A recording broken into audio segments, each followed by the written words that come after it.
In this video, we will show you the steps to create a compute offer using StackBill portal.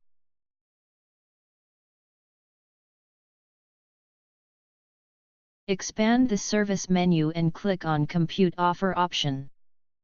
Then click on Add Compute Offer. Provide the name, description, storage type and QoS type.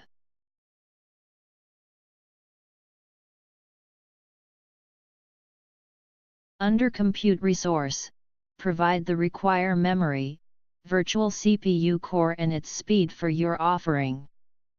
Then click on Create and Update Pricing button. Now specify the price for your offering such as setup cost, VM running cost, etc. Then click on Update button to complete the configuration. This offering will be available under New Instance Creation. You can log in into the user panel and verify it.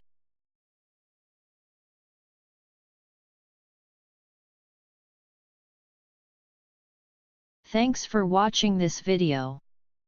Please check the help page for more information.